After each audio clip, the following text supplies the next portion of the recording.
16 सोमवार व्रत की विधि एवं नियम। सोमवार का व्रत चैत वैशाख सावन मार्गशीर्ष कार्तिक मास में प्रारंभ किया जाता है। साधारणतः सावन मास में सोमवार का व्रत विशेष लाभ है, उसी दिन व्रत प्रारंभ करना चाहिए। व्रत का प्रारंभ करने वाले को चाहिए प्रातःकाल की काले तिल का तेल लगाकर स्नान करे, श्वेत वस्त्र पहनकर मृग चर्म या कुश के आसन पर बैठे, सामने शंकर भगवान की मूर्ति तथा साथ में बने यंत्र को ताम्रपत्र पर खुदवाकर सामने रखे, चंदन अक्षत सफेद फूल धूप दीप भांग तथा काली मिर्च आदि से पूजन करे। शिव जी का ध्यान करते हुए निम्न मंत्र पढ़कर समर्पण करे। कर्पूर गौरम करुणावतारम संसार सारम भुजगेंद्रहारम सदा वसंतम हृदय बिंदे भवम भवानी सहितम नमानि। इसके बाद कथा का पाठ करें। पाठ के अंत में रुद्राक्ष की माला से ओम नमः शिवाय का 108 बार जाप करें। अंत में शंकर भगवान की आरती उतारें और इस प्रकार से पार्वती की पूजा करनी चाहिए। अर्थ उद्यापन विधि। 16 सोमवार का व्रत के बाद व्रत का उद्यापन करना चाहिए। उद्यापन करने से व्रत की पूर्णता होती है। शिव शक्ति और सामर्थ्य के अनुसार स्वर्ण रजत ताम्र की शिव पार्वती की मूर्ति बनावे और जल से भरा हुआ कलश स्थापित करें। चंदन अक्षत पुष्प यज्ञोपवीत धूप दीप नैवेद्य एवं विभिन्न प्रकार की सामग्रियों से शिव पार्वती की पूजा करें। पूजा के पश्चात हवन करें। अंत में ब्राह्मणों को भोजन करावे, यथाशक्ति दान देता था। यह मंत्र कहे। दैन्यवेश जगता माता नृत्या विष्णु पदे स्थिता सत्वा सत्व मया दत्ता प्रियतमा में सदा से। आज 16 सोमवार व्रत की कथा। एक समय श्री महादेव जी पार्वती जी के साथ भ्रमण करते हुए मृत्युलोक में अमरावती नगरी आए। वहाँ के राजा ने सुंदर शिव जी का मंदिर बनवाया। शिव जी वहीं ठहरने लगे। एक दिन पार्वती जी शिव जी से बोले, नाथ आओ चौसर खेले। खेल प्रारंभ हुआ। उसी समय पुजारी जी पूजा करने आए। पार्वती ने पूछा, पुजारी जी बताइए जीत किसकी होगी? वह बोले, शंकर जी की। और अंत में जीत पार्वती की हुई। पार्वती जी ने मिथ्या भाषण के कारण पुजारी जी को कोढ़ी होने का श्राप दे दिया। पुजारी जी कोढ़ी हो गए। कुछ काल बाद अप्सराएं पूजन के लिए आए। पुजारी जी से कोढ़ी होने का कारण पूछा। पुजारी जी ने सब बात बतला दी। अप्सराएं बोली, पुजारी जी तुम 16 सोमवार का व्रत करो, महादेव जी तुम्हारी कष्ट दूर करेंगे। पुजारी जी ने उत्सुकता से विधि पूछी। अप्सराएं बोली, सोमवार को व्रत करो, संध्योपासनोपरांत आधा सेर गेहूं के आटे के 3 अंगा बनावे और घी गुड़ दीप नैवेद्य बेलपत्र आदि से पूजन करे। बाद में 1 अंगा अर्पण कर शेष 2 अंगा प्रसादी समझ वितरित कर प्रसाद ले। इस विधि से 16 सोमवार का 17वें सोमवार को पाव सेर गेहूं के आटे की बाटी का चूरमा बनाकर भोग लगाकर बांट दे, फिर सकुटुम्ब प्रसाद ग्रहण करे। ऐसा करने से शिव जी तुम्हारे मनोरथ को पूर्ण करेंगे। यह कहकर अप्सराएं स्वर्ग को चली गई। पुजारी जी यथाविधि व्रत को रोग मुक्त हुए और पूजन करने लगे। कुछ दिन बाद शंकर पार्वती पुनः आए। पुजारी जी कुशलतापूर्वक देख पार्वती जी ने रोग मुक्ति का कारण पूछा। पुजारी के कथा अनुसार पार्वती ने व्रत किया, फलस्वरूप अप्रसन्न कार्तिकेय जी माता के आज्ञाकारी हुए। कार्तिकेय जी ने भी पार्वती से पूछा कि क्या कारण है कि मेरा मन आपके चरणों में लगा। पार्वती ने यही व्रत बतलाया। कार्तिकेय जी ने भी व्रत किया, फलस्वरूप बिछड़ा हुआ मित्र मिला। उसने भी कारण पूछा। उस विवाह बताने पर विवाह की इच्छा फलस्वरूप बिछड़ा हुआ मित्र मिला। उसने भी कारण पूछा। बताने पर विवाह की इच्छा से यथा विधि व्रत किया। फलता वह विदेश गया। वहाँ का राजा की कन्या का स्वयंवर था। राजा का व्रत का प्रण था कि हथिनी जिसको माला पहनाएगी उसी के साथ पुत्री का विवाह होगा। यह ब्राह्मण भी स्वयंवर देखने की इच्छा से एक ओर जा बैठा। हथिनी ने माला इसी पंडित को पहनाई। धूमधाम से विवाह हुआ। तत्पश्चात दोनों सुख से रहने लगी।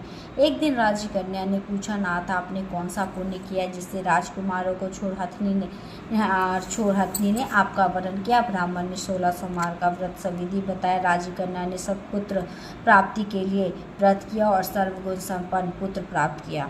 बड़ा होने पर पुत्र ने पूछा, माताजी किस पुण्य से मेरी प्राप्ति आपको हुई? राजकन्या ने सविधि 16 सोमवार व्रत बतलाया। पुत्र राज्य की कामना से व्रत करने लगा। उसी समय राजा के दूतों ने आकर उसको राजकन्या के लिए वरण किया। आनंद से विवाह संपन्न हुआ।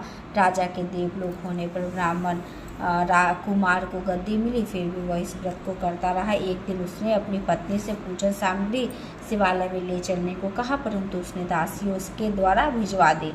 जब राजा ने पूजन समाप्त किया तो आकाशवाणी हुई कि इस पत्नी को निकाल दे, नहीं तो तेरा सत्यानाश कर देगी। प्रभु की आज्ञा मान उसने रानी रानी को निकाल दिया। रानी भाग्य को कोसती हुई एक नगर में बुढ़िया के पास गई। दिन देखकर बुढ़िया ने इसके सिर पर दूधों की पोटली रख बाजार में भेजी। रास्ते में आंधी आई, पोटली उड़ गई। बुढ़िया ने इसको फटकार कर भगाया। वहाँ से तेले के पास पहुँची तो सब मार चटक गए। उसने भी निकाल दिया। पानी पीने नदी पर पहुँची तो वहाँ नदी सूख गई। सरोवर में पहुँची तो हाथ स्पर्श होते ही जल में कीड़े पड़ गए। उसी जल को पी आराम करने के लिए जिस पेड़ के नीचे जाती वही सूख जाता। वन और सरोवर की दशा देख ग्वाले इसे मंदिर की गोसाई के पास ले आए। यह देखकर गोसाई जी समझ गए कि यह कुलीन अबला विपत्ति की मारी हुई है।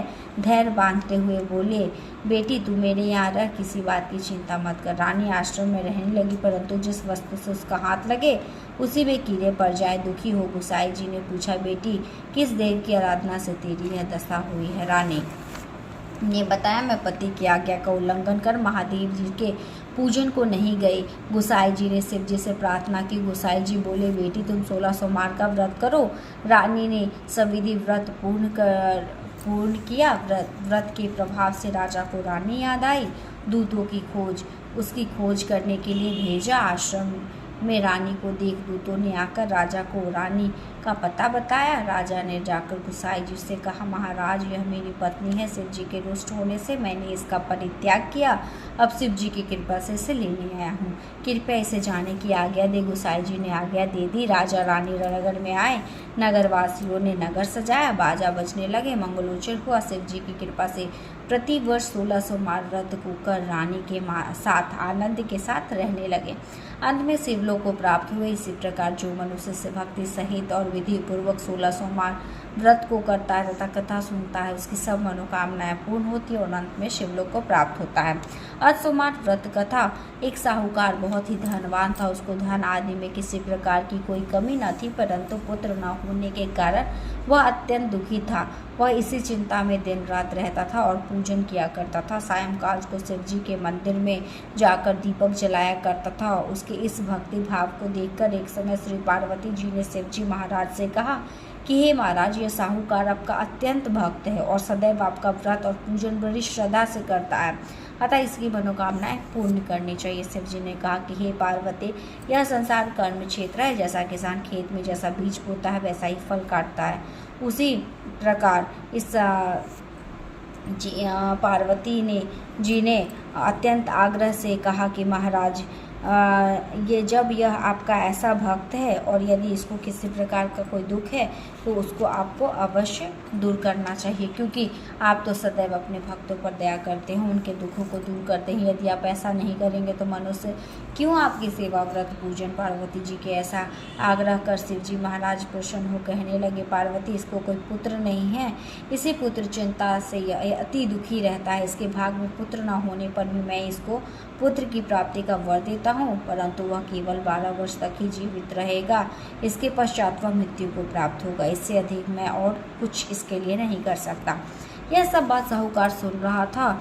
इससे उसको ना कुछ प्रसन्नता हुई न दुख हुआ। वह पूर्ववत वैसे ही शिव जी महाराज का सोमवार का व्रत और पूजन करता रहा। कुछ काल व्यतीत हो जाने पर साहूकार की स्त्री गर्भवती हुई और 10वें महीने उसके गर्भ से अति सुंदर पुत्र की प्राप्ति हुई। साहूकार के घर में बहुत खुशी मनाई, परंतु साहूकार ने उसकी केवल 12 वर्ष की आयु जान कोई अधिक प्रसन्नता प्रकट नहीं की और न किसी को भेद बताया। जब वह 11 साल का हो गया तो उस बालक की माता ने उसके पिता से उसके विवाह के लिए कहा, परंतु वह साहूकार कहने लगा, मैं अभी इसका विवाह नहीं करूँगा, काशी जी पढ़ने के लिए भेजूँगा।